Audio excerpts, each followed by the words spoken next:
आश्वासन दिले होते, हे करतो ते करतो, गुलाल लावून घेतला होता, त्याच्यावर आता काही भाष्यच नाही. पण जे मनोज जरांगे पाटलांनी परवा 5 ते 6 मुद्दे तुमच्या पुढे समोर ठेवले, त्याच्यावर भाष्य तुम्ही करायला पाहिजे. सरकारने तर करायलाच पाहिजे का तुम्ही बसले सत्तेत. म्हणजे पाहिजे तरी तुम्ही म्हणताय विरोधी पक्ष लोक बोलत नाहीत, आम्ही नुसतं बोलायचं का? हो, तुम्ही बोलायलाच पाहिजे का तुम्ही आज सत्तेत बसलेले आहे.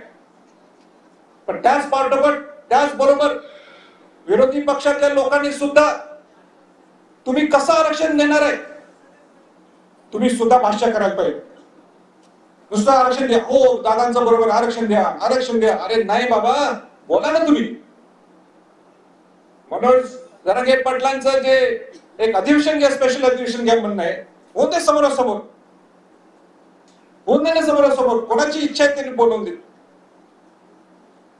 10% तुम्ही आरक्षण दिले म्हणता, ते कसं टिकणार आहे ह्याच्यावर सुद्धा तुम्ही भाष्य करा. मग नुसतं टिकून दोन उडले बोलून दाखवून द्या तुम्ही तिथे त्या विधानसभेच्या पटलावर सगळ्यांनी. आणि म्हणून या शिवाजी महाराजांनी सगळ्यांना न्याय दिला. 18 प्रकरणात 12 बलुतेदारांना शिवाजी महाराजांनी न्याय दिला.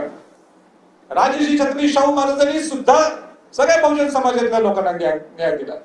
त्यामध्ये मराठा समाज सुद्धा होता. आणि म्हणून शिवाजी महाराज शाहू फुले आंबेडकरांचं नाव घेत आहे तर सगळ्यांना न्याय देण्याची भूमिका सुद्धा सरकारची आणि विरोधी पक्षातल्या लोकांची आहे. नुसतं बोलून बोलून विधानसभेपर्यंत विषय न्यायचा हे नाही चाललं. मग आम्ही बघून घेतो काय करायचं, नाही चालणार याच्या पुढे. भरपूर त्रास आम्ही सहन केलेला आहे. आणि म्हणून मनोज जरांगे पाटलांनी तब्येत सांभाळायला पाहिजे.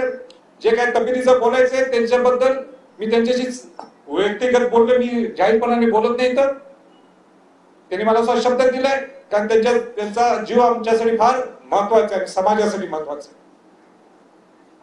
पण एकच सांगतो आणि थांबतो, मनोज जरांगे पाटलांच्या बरोबर मी पूर्वी सुद्धा होतो, आता ये आणि पुढे सुद्धा असणार.